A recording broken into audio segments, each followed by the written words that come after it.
Assalamualaikum dan selamat sejahtera. Apabila kita terjatuh semasa bermain atau bersukan, kita mungkin mengalami cedera di lutut atau patah tangan. Oleh itu, kita perlu tahu cara memberikan bantu mula dengan betul.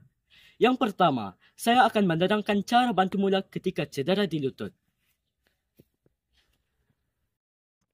1. Sediakan kain anduh. 2. Lipat kain anduh seperti ini.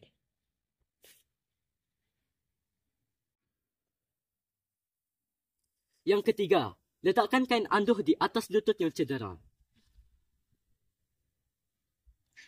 Yang keempat, tarik kedua-dua bucu kain anduh melintas bawah lutut.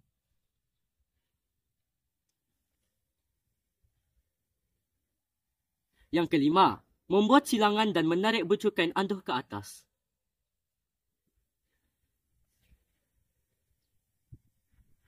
Yang keenam, ikat kain anduh menggunakan ikatan buku sila, kanan atas kiri, kiri atas kanan.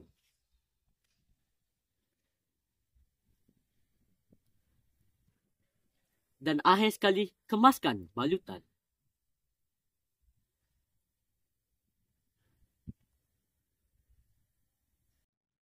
Letakkan ais di bahagian yang cedera untuk mengurangkan kesakitan dan mengelakkan bengkak berlaku.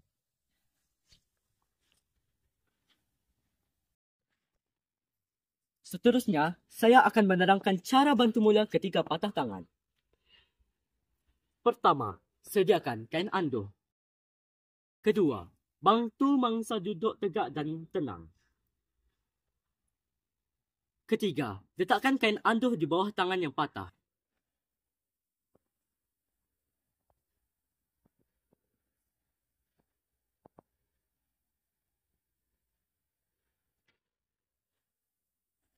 Yang keempat, ikat hujung kain di belakang leher menggunakan ikatan buku sila, kanan atas kiri, kiri atas kanan.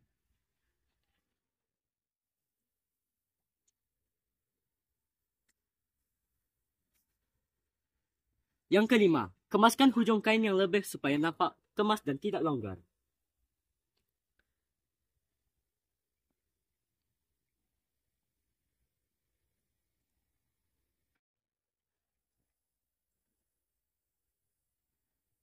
Dan yang keenam, periksa peredaran darah, pastikan jari tidak kebas, pucat atau sejuk. Kesimpulannya, tindakan memberikan bantu mula yang cepat dan betul amat penting untuk mengurangkan kesakitan, mencegah kecederaan menjadi lebih serius, serta dapat membantu proses rawatan seterusnya. Itu sahaja dari kumpulan kami. Sekian, terima kasih.